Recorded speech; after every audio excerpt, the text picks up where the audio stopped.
పిన్ని, ఈ రాధకి భజన చేసే కార్యక్రమం తట్టుకోలేకపోతున్నాను. ఏదో ఒకటి చేసి టాపిక్ డైవర్ట్ చేయవా? అవును, నా వల్ల కూడా కావటం లేదు. ఏదో ఒకటి చెయ్యాలి. వాళ్ళ పెళ్లి విషయంలోనే ఏదో మేనేజ్ చేద్దామని చూస్తున్నట్టున్నారు. అదే పెళ్లి కాలేదని తెలిసిందే అనుకో, వదిలే వాళ్ళని బయటికి పంపించేస్తుంది. అసలు వీళ్ళకి పెళ్లి జరిగిందా? ఒకవేళ పెళ్లి జరుగున్నా ఆ విషయం వీళ్ళ అమ్మా నాన్నలకి తెలుసా? సరిగ్గా వీళ్ళొచ్చే టైంకి మనోహర్ ఇంట్లో లేడు అంటే అనుమానించాల్సిందే. ఇప్పుడే టెస్ట్ చేద్దాం. అమ్మా రాధా, మనోహర్ ఎక్కడా? పొద్దుటి నుంచి కనిపించడం లేదు.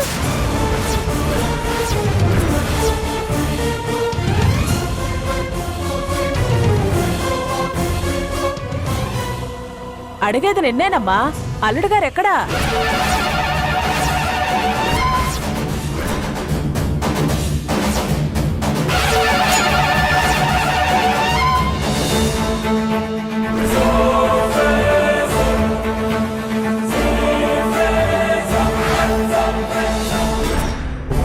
ఇప్పుడు మనోహర్ గురించి అడుగుతోంది ఏంటి? ఇరికించేసేలా ఉంది. ఎలా తప్పించుకోవాలి?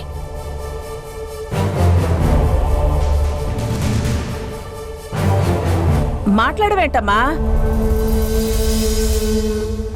ఎక్కడో పరుండి బయటికి వెళ్ళుంటాళ్లే మాధవి. అన్నీ చెప్పి చేస్తాడా ఏంటి? పెద్దమ్మా, బాబు ఉదయాన్నే జాగింగ్కి వెళ్తాడు, కాసేపట్లో వచ్చేస్తాడులే. అంటే రాధా అమ్మ నాన్న వచ్చారు కదా, ఈ టైంలో మనోహర్ లేకపోతే ఎలా అని. రాధ చూసుకుంటుంది కదా, మెల్లగా వస్తాళ్లే మాధవి. అది కాదక్కా. అరే, ఇప్పుడు మనోహర్ గురించి ఎందుకు? నువ్వు వెళ్ళి మీ ఆయనకి ఫోన్ చేయి, మార్కెట్ నుంచి తొందరగా రమ్మని చెప్పు. సరే అక్క. ఎటు తేలకుండా అయిపోయింది. అయినా ఇక్కడే ఉంటారు కదా, తర్వాత చూసుకుందాం. చాలా దూరం ప్రయాణం చేసి వచ్చారు కదా, ముందు వెళ్ళి ఫ్రెష్ అవ్వండి. రాధా, రూమ్లోకి తీసుకెళ్ళు. అలాగే మేడం. అలాగే మీరు కూడా తొందరగా రెడీ అవ్వండి. పంతులు గారు వచ్చేసే టైం అయింది. తొందరగా పూజలో కూర్చోవాలి. అలాగే వ్రతం అయ్యాక నల్ల పూసల తంతు ఉంది, తెలుసు కదా?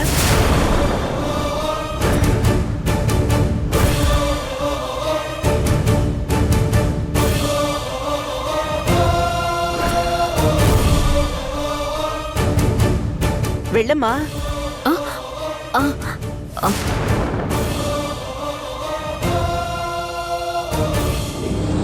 పెళ్లి నాటకం బయటపడకుండా ఎలా మేనేజ్ చేయాలా అని నేను ఆలోచిస్తుంటే మేడం నల్లపూసలు తంతంటున్నారేంటి? ఇప్పుడు ఖచ్చితంగా మా పెళ్లి నాటకం సంగతి బయటపడిపోతుంది కదా. ఇది మేనేజ్ చేయాలంటే ఏదో ఒక అద్భుతం జరగాలి. రాధా, వెళ్ళండమ్మా, వెళ్ళండి. రండమ్మా. మిగిలిన అన్ని ఏర్పాట్లు అయ్యాయో లేదో చూద్దాం పదండి. అసలు వీళ్ళన్నీ మర్చిపోతున్నారు.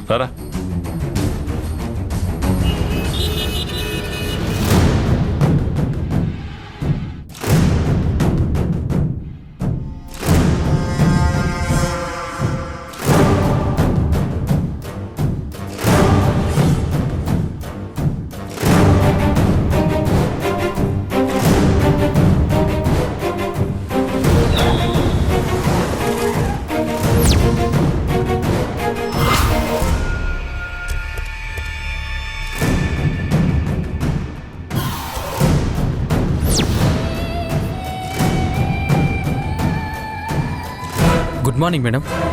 మార్నింగ్. తీసుకొచ్చాను మేడం. నమస్తే మేడం. నమస్తే మేడం. నమస్తే. భారత్ విషయం ఏంటో చెప్పాడు కదా? చెప్పారు మేడం, ఎక్కడో బాంబు పెట్టాలని. మా దగ్గరున్న బాంబులు మనుషుల దగ్గర నుంచి పెద్ద పెద్ద బిల్డింగ్ల వరకు మొత్తం నేలమట్టం చేసేస్తాయి. Very good. నాకు కావాల్సింది అదే. మీకు గాయత్రి ఇన్స్టిట్యూట్స్ తెలుసు కదా? తెలుసు మేడం. అందులో ఒక గోడౌన్ ఉంది. ఫ్రెష్గా ఇప్పుడే మెటీరియల్ వచ్చింది. ఆ గోడౌన్నే పేల్చేయాలి. మెటీరియల్ మొత్తం మాడి మసైపోవాలి. అయిపోతుంది మేడం. మీరు ఆ గుడ్ న్యూస్ని ఏ టైంకి వినాలనుకుంటున్నారో సరిగ్గా అదే టైంకి బాంబు పేలేలా టైం సెట్ చేసేస్తాం. ఈ రోజే సరిగ్గా 11:14 అలాగే మేడం, మీ పని అయిపోతుంది. ఎట్టి పరిస్థితుల్లోనూ ఎవరికి దొరకకూడదు. జాగ్రత్తగా పెట్టండి. అవన్నీ మేం చూసుకుంటాం మేడం. ఇప్పటి వరకు 100కు పైగానే బాంబులు పెట్టాం. ఇంతవరకు ఎక్కడా దొరకలేదు. ఒకవేళ దొరికినా మీ పేరు మాత్రం మేం బయటికి రానివ్వంలేండి. ఈ మాట నాకు బాగా నచ్చింది. భారత్, మేడం. అనుకున్న దానికంటే 25,000 ఎక్కువ ఇచ్చి పంపించు. అలాగే మేడం. Thanks madam. పదండి. దేవకి, నాకు భర్తని దూరం చేసి నువ్వు మాత్రం నీ భర్త కోసం వరలక్ష్మి వ్రతం చేసుకుంటున్నావా? ఇప్పుడు ఆ గోడౌన్ని పేల్చేసి పిల్లల విషయంలో నువ్వు చాలా అజాగ్రత్తగా ఉంటున్నావని, నీలాంటి వాళ్లకి యూనియన్ ప్రెసిడెంట్గా ఉండే అర్హత లేదు అని, గాయత్రి ఇన్స్టిట్యూట్లో చదివితే పిల్లల భవిష్యత్తుకి గ్యారంటీ ఉండదు అని నీ మీద బురద చల్లి నీ ఇమేజ్ ని డ్యామేజ్ చేస్తాను. ఈ రోజు పండగ రోజు నీకు సంతోషమే లేకుండా చేస్తాను. పైగా చాలా మంది నీ ఇన్స్టిట్యూషన్ కి డొనేషన్ చేస్తున్నారు కదా, సో వాళ్ళందరి దృష్టిలో కూడా నిన్ను బ్యాడ్ చేస్తాను. నీ పతనం ఇక్కడి నుంచే మొదలవుతుంది దేవకి. పడిపోవడానికి సిద్ధంగా ఉండు.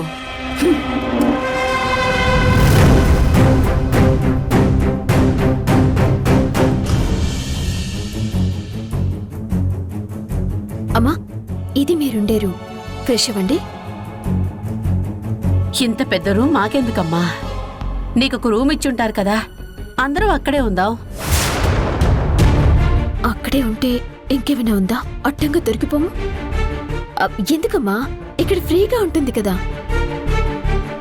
నీతో కలిసి ఉందామని ఇంత దూరం వచ్చావమ్మా. ఉన్న ఒక్కరోజు వేరే గదిలో ఉంచితే ఎలా? అంటే గెస్ట్లు ఎవరైనా వస్తే వేరే రూమ్ ఇవ్వాలని ఇక్కడ మేడం రూల్ నాన్న. ఇంత పెద్ద ఇంట్లో ఒకే గదిలో ఇరుగ్గా ఉండాల్సిన అవసరం ఏంటని ఆవిడ ఫీలింగ్. కాదంటే అస్సలు ఊరుకోరు.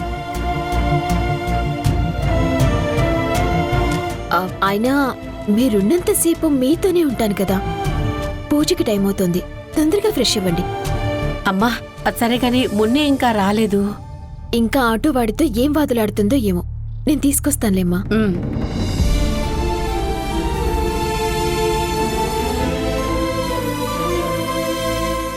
మంచి మర్యాదస్తులా ఉన్నారు యశోదా.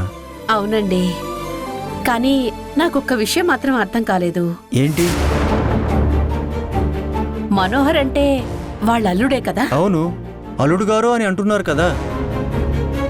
మరి వాళ్ళ అల్లుడు గురించి మనమ్మాయిని ఎందుకు అడుగుతున్నారండి? నాకు అర్థం కాలేదు. కానీ ఇక్కడ అంతా మన రాధే చూసుకుంటుంది కదా, అందుకే అడుగుంటారు. పోనీ అలాగే అనుకుందాం.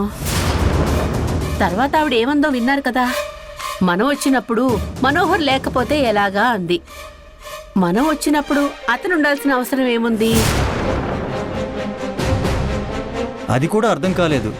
కాకపోతే మంచి మర్యాదలు తెలిసిన కుటుంబం కదా, ఎవరైనా గెస్ట్లు వచ్చినప్పుడు ఇంటి మనుషులు లేకపోతే ఎలా అన్న ఉద్దేశంతో అడుగుంటుందిలే.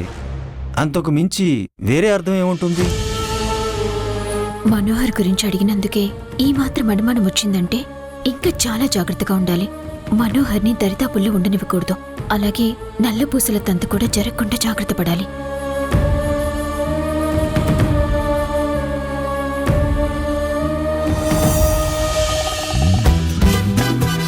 సార్ చేంజ్ ఉందా? నా దగ్గర చిల్లర లేదు బాబు. సార్ చూడండి సార్, నిజంగా ప్లీజ్. లేదు బాబు.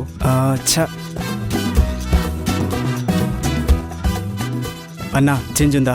లేదయ్యా. చూడన్నా ప్లీజ్. నా దగ్గర లేదని చెప్పానా? ఇప్పుడు ఎలా? ఎవరు చిల్లర ఇయ్యట్లేదమ్మా. నా బేరం పోతుంది, నేను వెళ్ళిపోతా. నా 10 రూపాయలు నాకు ఇచ్చి వెళ్ళిపో. ఎవరుండమన్నారు? చిల్లర దొరకట్లేదంటే అర్థం చేసుకోవేంటమ్మా? ముని, ఏంటి ఎంతసేపు ఇక్కడ? చూడక్క, చిల్లర ఇవ్వకుండా వెళ్ళిపోవాలని చూస్తున్నాడు. ఇందాకటి నుంచి 10 రూపాయల కోసం ముప్పు తిప్పులు పెడుతుంది మేడం. హా? లేకపోతే వదిలేస్తానా? 10 రూపాయలు ఏమైనా ఊరికే వస్తాయా? ముని నువ్వు బాగు. ఎంతైంది బాబు? 290 మేడం. నెంబర్ చెప్పండి. మేడం నంబర్ నోట్ చేసుకోండి మేడం. 912266. Thank you madam. రా, 10 రూపాయల కోసం గొడవ ఏంటి? ఊరికే వస్తాయేంటక్క? ఈ 10 రూపాయల కోసమే అమ్మ దగ్గర ఎన్ని పాటలు పడతానో నీకేం తెలుసు? మాటలు బాగా నేర్చావు కానీ పద.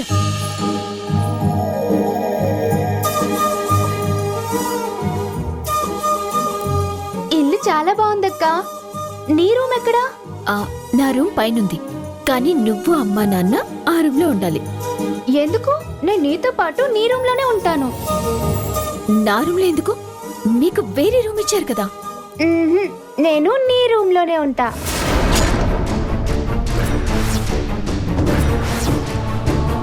ఇంత దూరం వచ్చింది వేరే రూమ్ లో ఉండడానికా?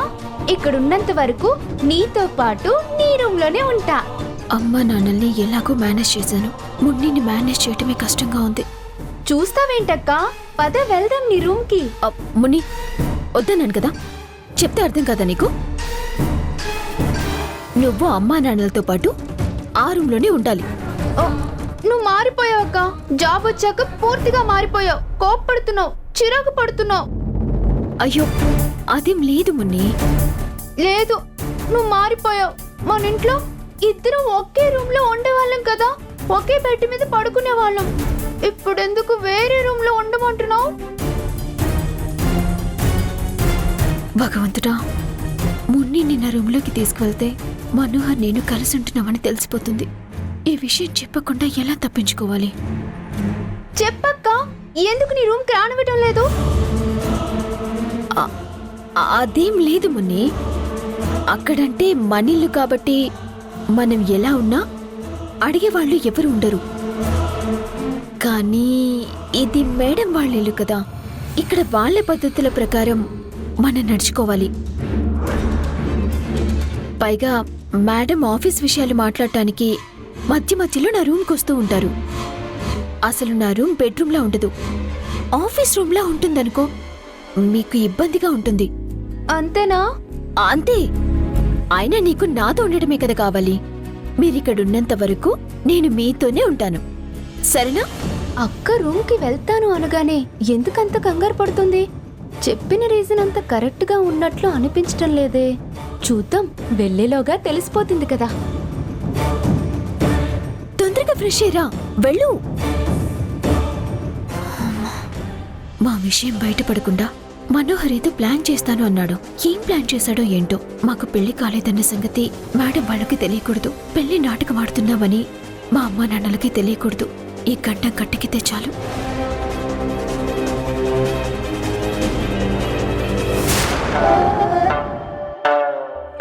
వీళ్ళని చూస్తుంటేనే కోపం పొంగుకొస్తోంది.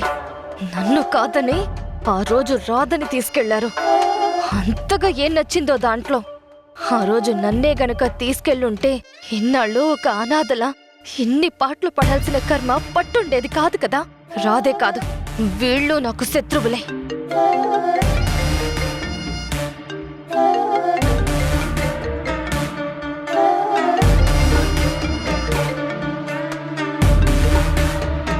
హలో, చెప్పండి మేడం. ఏం చేస్తున్నావు? ఏం చేస్తాను? కళ్ళ ముందు ఇష్టం లేనివి జరుగుతున్నా ఏమీ చెయ్యలేక చేతకాక నోరు మూసుకుని ఒక మూలను కూర్చున్నా. అంత ఇష్టం లేనివి అక్కడేం జరుగుతున్నాయి? ఈరోజు వరలక్ష్మి వ్రతం కదా. ఆ రాధ ఉండడమే ఇష్టం లేదంటే వాళ్ళమ్మ నాన్నల్ని కూడా పిలవమంది దేవకి. హ, ఇక్కడ నాకన్నా వాళ్ళకే ఇంపార్టెన్స్ ఇస్తున్నారన్న ఫీలింగ్ నాకు వచ్చేస్తుంది. వాళ్ళంతా సంతోషంగా ఉండడం చూసి నేను తట్టుకోలేకపోతున్నాను. అయితే కాసేపట్లో వాళ్ళ సంతోషాన్ని దూరం చేసేద్దాం. ఎలా మేడం? నువ్వు చెప్పిన ఐడియానే. గోడౌన్ని పేల్చేయబోతున్నాను. అవునా? ఎప్పుడు? సరిగ్గా వరలక్ష్మి వ్రతం మొదలయ్యే టైంకి బాంబు పేలుతుంది. దేవకి సంతోషం మొత్తం పోతుంది. మంచి పని చేశారు మేడం. తొందరగా ఆ గుడ్ న్యూస్ చెప్పండి. చెప్పాను కదా, సరిగ్గా వరలక్ష్మి వ్రతం మొదలయ్యే టైంకి టీవీలో న్యూస్ వస్తుంది. వెయిట్ చేయి.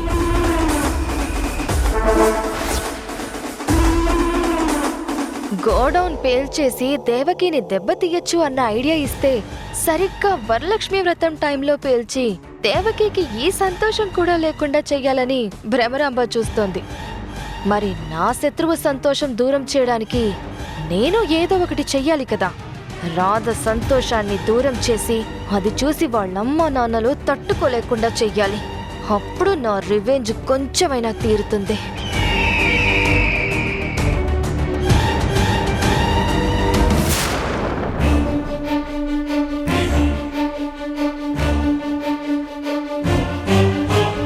మనోహర్ ఏంటి ఏదో ప్లాన్ చేస్తానని చెప్పి నాకంటే ఎక్కువ టెన్షన్లో ఉన్నాడు. రాధా, మీ అమ్మ నాన్నలు వచ్చేసారా? వచ్చారు, గెస్ట్ రూమ్ లో పెట్టాను. మంచి పని చేసావు. చూసావా మీ అమ్మ నాన్నలు కంటపడకుండా నేను ఎలా దాక్కున్నానో? ఇలా ఎంతసేపు దాక్కుంటావు? వ్రతంలో పక్కపక్కన కూర్చోవాలి కదా. అది మేనేజ్ చేద్దాంలే. అది ఎలా మేనేజ్ చేస్తావు? వ్రతంలో డౌట్ రాకుండా ఏదోలా మేనేజ్ చేసినా నల్ల పూసలు మార్చే టైంలో తెలిసిపోతుంది కదా. అప్పుడు ఎలా మేనేజ్ చేస్తావు? కూల్ కూల్, ఎందుకంత కంగారు పడతావు రాధా? శివుడు ఆజ్ఞ లేదే చీమైనా కుట్టదు. ఏదో ప్లాన్ చేస్తానని చెప్పి సామెతలు చెప్తావేంటి? అంటే ఎలా జరిగితే అలా జరగనీలే అని గాలి కొదిలేసావా? అలా అని నేను అన్నానా? నీ బాలకం చూస్తుంటే అలాగే ఉంది. ఏదో ప్లాన్ చేస్తా అన్నావు కదా, చెప్పు ఏం ప్లాన్ చేసావు? అసలు ఏమైనా ఐడియా వచ్చిందా లేదా? అరే అదేమన్నా టిఫినా భోజనమా? ఆర్డర్ వేసిన వెంటనే రావడానికి ఐడియా రాదా? రావడానికి కొంచెం టైం పడుతుంది. కానీ అవతల టైం లేదు కదా. కాసేపట్లో పూజ మొదలవుతుంది. నువ్వేదో ఆలోచిస్తానన్నావని నీ మీద హోప్స్ పెట్టుకుంటే శివుడు చీమ అని సోది చెప్తున్నావు. నిన్ను నమ్ముకొని మునిగిపోయేలా ఉన్నాను. హే కూల్ కూల్, టెన్షన్ పడద్దు రాదా. నేనేదో ఒకటి చెప్తాను. నేను చెప్తానన్నాను కదా. ఏదో ఒకటి అంటే ఏం చేయబోతున్నావు? నాకిప్పుడే తెలియాలి. లేకపోతే టెన్షన్లో నేను దొరికిపోయేలా ఉన్నాను. అసలే నా అన్న ఆరోగ్యం బాగోలేదు. నిజం బయటపడి ఇక్కడ గొడవ జరిగితే తట్టుకోలేరు.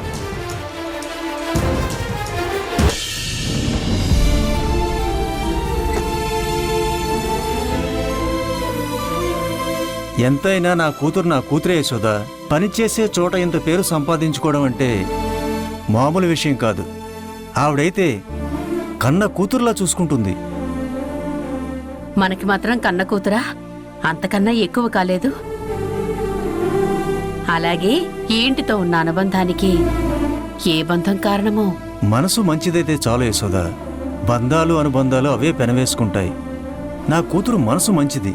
ఏ తప్పు చేయదు, ఎవరిని నొప్పించదు. నాకు మాత్రం ఏదో తేడా కొడుతుందే. అక్కలో ఏదో కంగారు. తను రూమ్కి వస్తానంటే టెన్షన్ పడిపోతుంది. అంటే ఏదో కారణం ఉండే ఉంటుంది. అక్క రూమ్కి వెళ్తే అసలు విషయం తెలుస్తుంది. ఎక్కడికి వెళ్తున్నావే స్నానం చేయకుండా? అక్క దగ్గరికి వెళ్తున్నానమ్మా. మీరు చేయండి, వచ్చాక చేస్తాలే.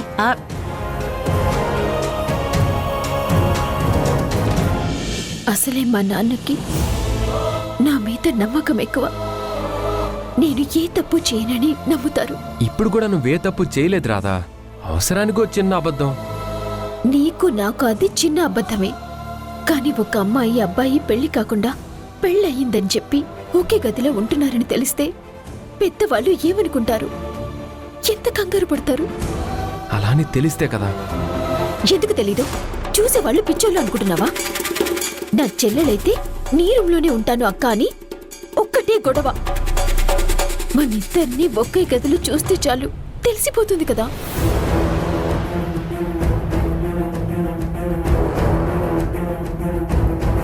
రాధా, నువ్వు కంగారు పడి నన్ను కంగారు పెట్టకు.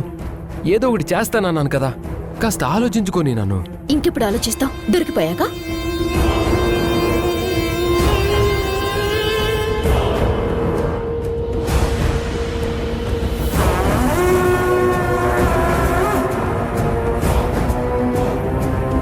ఏదైనా అమ్మా నాన్నలు రాకముందే ఆలోచించుండాలి కదా. వచ్చాక ఆలోచించడం అంటే సముద్రంలోకి దూకాక ఈత నేర్చుకోవటమే.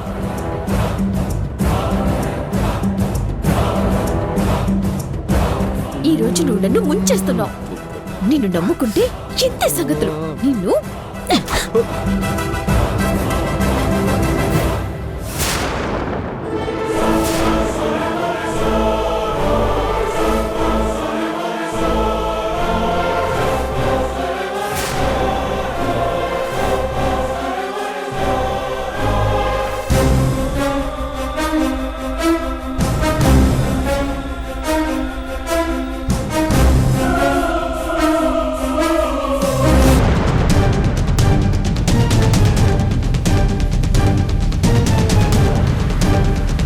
చూసావా నా మనవరాల్ని?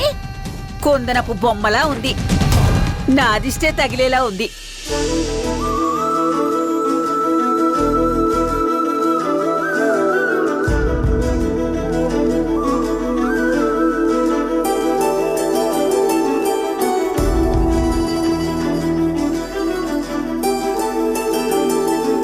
ఇదేంటి, నా మనవరాల కంటే ఇదే బాగా కనిపిస్తుంది.